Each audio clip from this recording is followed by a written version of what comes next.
bit more organized, but that's like really about it. Yeah. Otherwise, it's literally the same type of conversations that we have off camera. I do try to swear a little bit less on I? camera. No, I try to swear a little bit less. Have I been swearing on the camera? I did the one time, but it wasn't me. It was me saying the words that the other girl said. I was just repeating. I was repeating the message. It was not my words. Yeah, I did have to. That was the only time I swore. Oh, this is the battery I was going to put in the camera. We'll see if it works. Okay. Do you want to see if it works, or do you just want to put it in so that we're not having? It does work. It's working right now. Good. But if it beeps and shuts off, then we'll know that it doesn't work anymore. Okay. Welcome back, Angie. All right, that's fine. It's your camera. Thank you, CrossFit 104, for allowing us to record and allowing us to wad. Thank you for allowing me to wad in your... To wad in here. Thanks, Joanne. CrossFit 104 is located in Crystal Lake, Illinois. They are running a special this week for bring a friend. Actually, I think it's for this whole month. You bring a friend in for free for a week. So if you're in the area and you want to wad. I did say, so a little backstory. I haven't done a CrossFit workout since 2011. I still could do a muscle up if I wanted to. You saw that. Yeah, you definitely could. I flashed it. I flashed the ability to. Yeah, you did. And then I was like, just not get to that part of the workout. So I haven't done a CrossFit workout since 2011, easily. I haven't done a group class workout since like 2016. Like I've done workouts with Kurt and some of our old clients in the past year or so. That's at a facility and we just kind of meet up and then he runs it. But like being a attended member in a class and then having my stuff written on the board or like being with the group.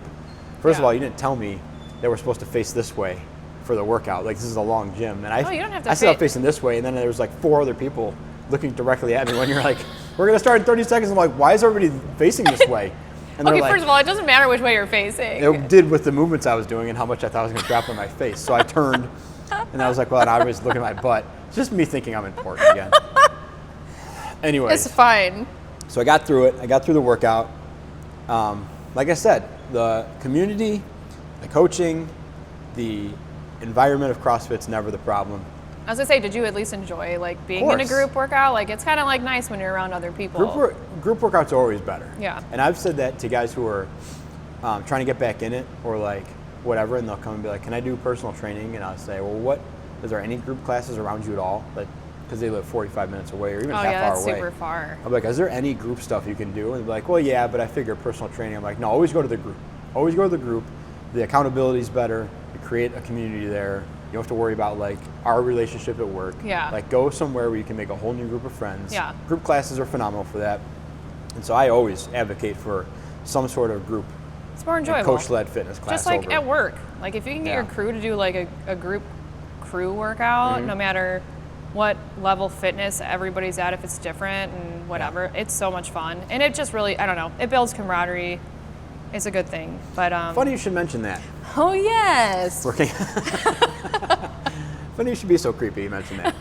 You're like a vampire. Because today, and I don't remember if you brought it up or I brought it up. Who brought it up? Talking about working out in gear. Me. Well, because originally we both were like, no. About working out in gear? Both of us were against it. Yes. We were both against it. Oh, we already recorded this episode. Oh, wait, right. So we're re-recording. We're re-recording right, because an I'm like, you know what? So we came out hot out of the gate, staunchly against working out in gear. And then Angie messaged, and it was a nasty episode. I got a little carried away to the point where like, if we ever get a Patreon thing, it'll be on there because it was a little bit, it's like, so one time when I was at my old job, they described me like, you know what you're like when you get talking? I'm like, no. They're like, you're like a little kid with a big giant head who starts running downhill and then his head gets ahead of him and he can't stop running, so he has to run faster. Like that's what you're like when you get carried away. And that's Did you like listen to it and you were like, okay, I get it? No, after you texted me, we're like, we were a little rough on that. We should think about it. I was playing it back. I was like, yeah, that's probably 90% inappropriate. Yeah. The stuff we said. But then that made me go back this on one it. out. Yeah. Then it made me think about it because like, whenever I project like that and go over the top, usually it's for entertainment. Yeah. And then I have to think like, do I really mean this stuff? And the more and more I thought about it over the past 2 years, probably, I've really been softening my opinion on working out in gear. Yeah. To the point where I have several notes on why I don't mind it and Yeah. why I actually think there's a smart way we can A help smarter people do it. way to Yeah. do it, because it wouldn't matter, right? So like there's still people out there who are against working out in gear, and regardless, it doesn't matter. People are going to do it anyway, and so I think there are some truths in the reasonings why you said you didn't like it. I agree with a lot of it, as well as like as far as transferable over the mobility issue, all that stuff. There are reasons. However, why not come up with just a better way to do it? So this is like the Just Say No campaign for drugs. Right. Or like abstinence. Like that's not going to work. No, so it's not going to work. Teach people how to be safe and like not mess themselves up along the way. Right, so if they right. want to change their behavior, they're not screwed up completely, right? And of course, like I just said a few minutes ago, us out here in our departments, we are both medics and firefighters, and so we sometimes get stuck on an ambulance for months at a time, and we may not be going into alarms all the time, and I got a truck day. Thank you, Lord Jesus. I got a truck day recently, and I got out in my gear. We were on alarms like all day, and carrying the pump can with my tools up the stairs, all this stuff, and I was like, wow. I'm like, okay, hold on a second. Like maybe gear workouts. Well, it's a skill in itself. Right. Like wearing your gear and manipulating the tools and the irons in the can. And yeah, you're in an ambulance and then you have to reacclimate for... You do. And like I said, not a good time to do it on a fire ground. So there's better ways for this. And you even sent me, ideas for, which I don't know if we're going to do this at the end or what, a revamped firefighter burpee in gear, which I'm obsessed with, to be honest. Like, I think that movement is so perfect. Yeah. Versus the up downs. Like, I love that movement way better than We're going to release the that up-downs. when this episode goes out. Awesome. So if you're listening to this, which we know you are, it'll be on our social media, because by that time we'll be able to put gear on and like test it out a few times that's and change awesome. a little bit. Yeah, I'm excited. But yeah, there's very much an alternative, like a burpee alternative coming out. Yeah, I'm excited. That you can do for higher reps, not as ballistic, but as high intensity for sure, and it's going to translate better. And I hope that doesn't blow up. I thought like a bird got sucked into that heater or something. But I came up with a whole list of reasons why I did not like working out in gear. All right, As let's you can hear see, I them. was two-sided. So I'm going to run through them quick, and then we can talk about them. Yeah. Kind of one by one. First one was always my biggest one. Maybe we shouldn't start with the biggest one, but it's always my biggest one, which was the mobility restrictions gear put on you. And my thing was always like, if you have bad shoulders, which a lot of us do, and a bad back, and knees that don't bend so good, and you have trouble working out in the first place, why would you put a snowsuit on and then do the same things you can't do without that snowsuit on and expect good results? Yeah. You're going to drive yourself further into the terrible zone and then get an injury, which is the opposite of why you're trying to work out, right? Well, I can only speak for myself and my department, and I don't speak for my department at all because I don't want to get in trouble. But our gear now is light years ahead of when I first developed that mentality. Like, it's got flex panels in it, it's got giant pleats in the shoulders. I don't wear suspenders anymore. I wear a belt, and I wear the belt like a weight belt, like up around my belly button almost, and it sits on top of my duty belt, so that's not on my hips at all. The air packs are better, the harnesses are better, they move with you like closer, they don't restrict you as much. So now I can get like into a full squat without like the butt wink or rolling my back under. I can get reach overhead because the air pack straps are on your waist are better, so the ones on your shoulders can be looser, and the gear panels flex in your armpits better, so I can reach overhead without a restriction. So if you got that kind of gear, I mean, there's less and less reason to use that as an excuse. Now, if you're using like legacy gear, it still probably feels like a burlap sack, and you still got some issues, right? But even the boots are better. So like the big restrictions on ankle mobility causing the knee pain because of compensation, that's even going away. So as long as you got gear that can let you move, I mean, that one pretty much crosses that one off the list. Yeah. You know. Now you're saying your gear isn't as maybe advanced as that. So it was hard, right? Because when the company that got, I'm small. I'm small. I'm 5'1" on a good day. I don't know. put One yourself time, out there. I always thought I was 5 foot, and then one time I went to the doctor and they said 5'1". I'm like, we're just gonna roll with that. Like, yeah. Yeah. And I got measured with a tape measure Good. and not like gear to like put on. But then the company that measured me was like, well, you got a thicker behind, so we're just gonna add 2 inches. So it wasn't the even, waist? yeah. Yeah. And so it wasn't really even, you know. Yeah. Oh, I remember Like when we got fitted, they're like, put your pants on, then put a fist on like your waistline, and then we'll measure around that, and that'll be like, that'll fit appropriately. I was like, but I'm not going to have a fist. A worth fist of in my crap. pants like, or something. Yeah, like what are you assuming is going to be taking up that space? They're like, well, your pants and your belt and your sweatshirt. I'm like, what is it? What are you doing? Like, no, like measure my waist and then get the appropriate size stuff. Yeah, my coat my coat is great. Yeah. Like size wise, it's great. It's the pants because I'm smaller, the pants obviously had to be smaller. However, they did not make the pockets smaller. So the pockets are the same size as like a normal size You can only do pants. so much, and then they connect to my knee pads. Okay. So I was like, okay, so my gear's a little bit harder. You're literally 3 inches away from the good parking spots, okay? So I wouldn't be too picky with your pocket size, yeah, true. right? True. So just being aware of that. Yeah, just being aware. Yeah, know what your limits are in your gear Yeah. and not trying to push those. Right. So you're not hurting yourself or And injuring yourself. I guess I should take that back, not take it back, but when I was doing the combat challenge, we used legacy gear. We ordered race pants. So I had a pair of Firefighter gear race pants, which were like super thin, no thermal protection, very thin liner, but they were you could go into a fire technically in them. Like they had to be structural firefighting gear, but they could be modified within the limitations of that to be no pockets, thinner, bigger flex panels in the knees. So there's race-specific firefighting gear for combat challenge. That's cool. Then for the coat, I just got a coat that was one size too big, and then I would bunch it up around my joints. So when I was stood there, it looked like a raincoat on me. But when I put the pack on, I would pull it up. So I had like a big parachute underneath my arms so I could reach up higher. Okay. And then I'd pull the excess up here so I could, everywhere there was a joint, I tried to bunch up extra fabric so I could move better. Yeah. So if you do that, there's always ways around it. Yeah. But yeah, the number one thing is making sure your gear isn't restricting your already terrible mobility. Right, exactly. Which is the worst spot. All right, number two. Number two was exercise selection. Okay. We're going to get to that. Okay. That's going to be the big finale. Yeah, that's fine. The pillars Big of finale. The pillars of working out in gear that we're going to release. Big finale. The third one is a me problem. Okay. Ego, annoyance.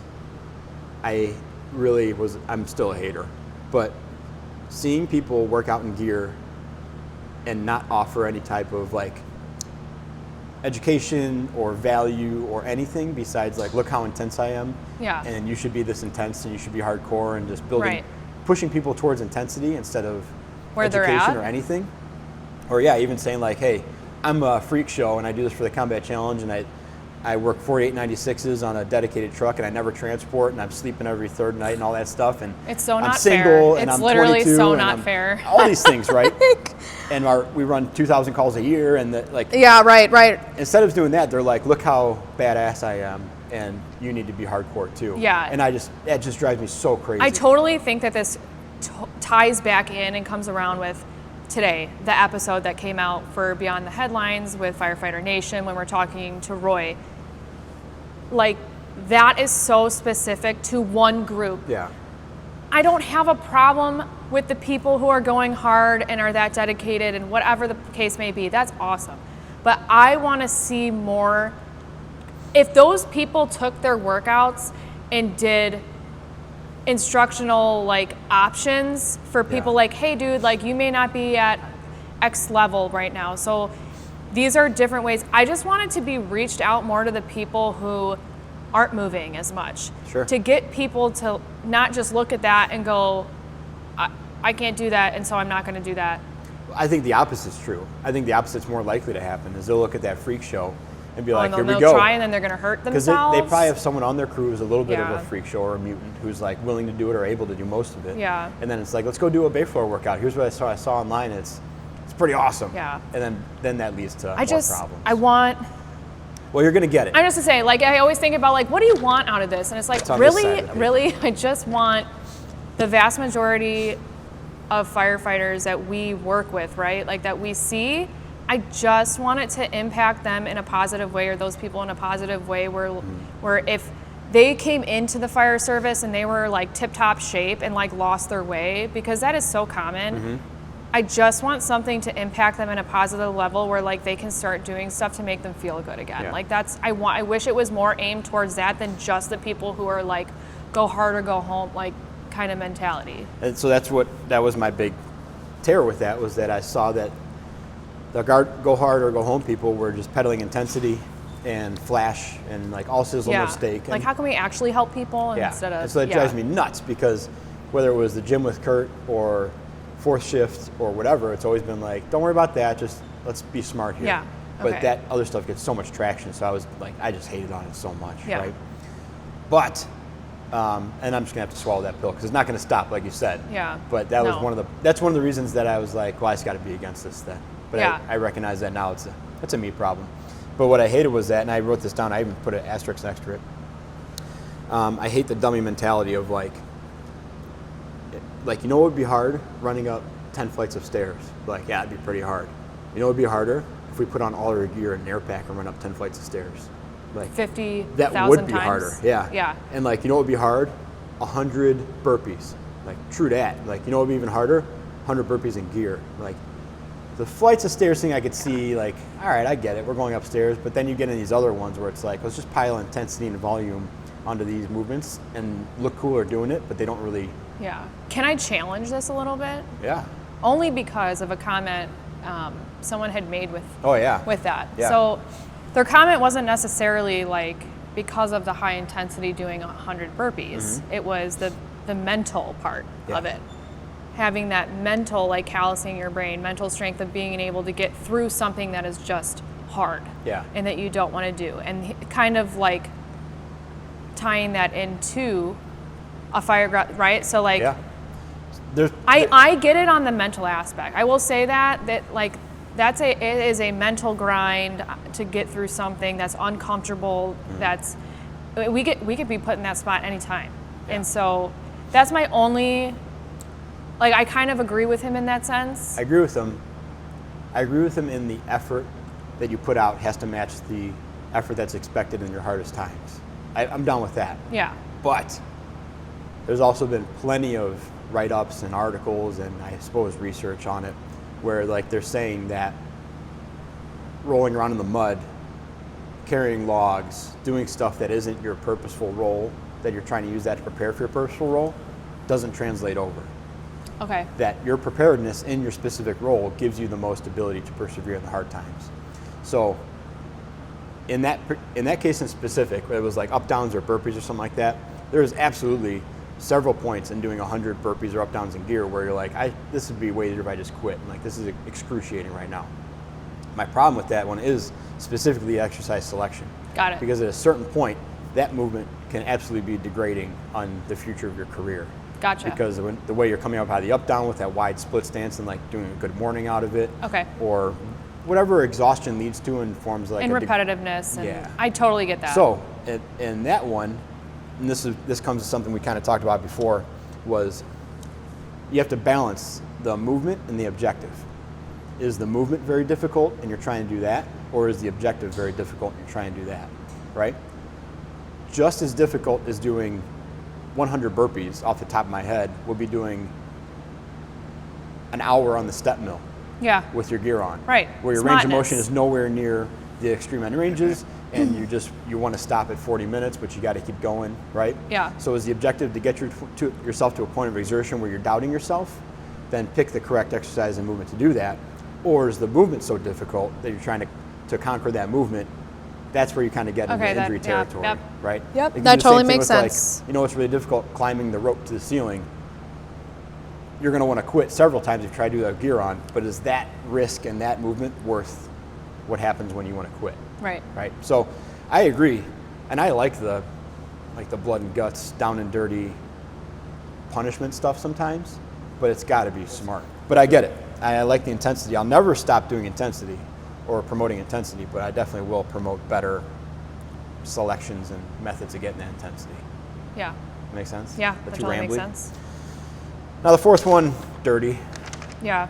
I'm thinking like smoke. I'm not thinking PFAS necessarily, Yeah. because we talked about in the first episode recorded, they're everywhere. Yeah. And we know that, like, yeah, they suck. You can decon them. You can do other things to try to eliminate them that you should probably be doing because of the rain jacket you're wearing also, Yeah. or the moisture wicking stuff Yeah. you were riding a bike or whatever you're doing. I'm thinking more like you're wearing dirty gear from calls and the soot and the smoke and stuff like that. Yeah. But even that, I mean, Not gear a lot washers. of departments have like, you don't like. There's, I don't know if you guys have 2 sets of gear, but like not everybody has that. Not every Right. department's able to give you that, and so Yeah. So that would be my caveat to that is, like, you know that it's dirty, and you know that dirty stuff causes bad stuff. So get a second set or wash your stuff and just be smart about it. Yeah. Like, I'd like to tout that one higher, but in reality, yeah. if And you have maybe if clean you're gear- not like, I don't know, maybe while I get the heat acclimation and being acclimated to your gear and stuff, I get that. But like maybe if you don't have access to clean gear, like that's just not feasible for you. Yeah. Maybe now it's time for you to just buy a weight vest until that becomes feasible to you, where you do have that second pair. And here's what I think is, like, a weight vest and a pair of sweatshirt and sweatpants and a stocking cap and winter gloves, right? That will get you hot, okay? And here's another side we didn't even talk about. If you put on your gear, all your gear, and you crawl around and you're just a sweaty mess, and you turn up the heat in the gear room and you're crawling around in circles for half an hour, and it's like a sauna, and you're like, I'm getting my heat acclimation that way, and you get hurt, your chief will be like, okay, I get it. You're doing search drills, you're in your gear, you're doing heat acclimation. I understand it's within your scope of your job. If you put on all your stuff and you do MRF and you get hurt, they'll be like, we did not give you exercise gear. We gave you firefighting gear. Right. What are you doing? Right. And so if your goal is to get heat acclimation and sweaty and hot and be uncomfortable, there's far easier and better ways to do that besides using your firefighter gear. Not to mention, if you're doing it on a shift and you don't have a second set of gear and you have a fire alarm an hour later, you got to put on your wet gear. gross stuff. Yeah. It's the grossest thing ever. So Yeah. I'm down. I get it. Like I said, I'm not poo-pooing it anymore. No, we're not trying to get better poo-pooing ways it at all. No. We're trying to give Better equal- ways, smarter ways. Yeah, and maybe they won't get as many sexy clicks on Instagram, but it's gonna do what you're accomplishing, Yeah, right? absolutely. Now, came up with 5 foundational movement patterns for working out in gear. Specific to our job. Specific to the firefighting gear, yeah. So in the strength and conditioning world, there's 5 foundational movement patterns for exercise. There's push, pull, hinge, squat, and carry. Those are the big ones. And then within push and pull, you have horizontal and vertical pushes and pulls, and then hinge, squat, carry. You have all that stuff. And then there's the bonus section of sprinting, rotation, anti-rotation, all that, asymmetrical stuff, all that. Push, pull, hinge, squat, lunge, carry. I changed those for the firefighters.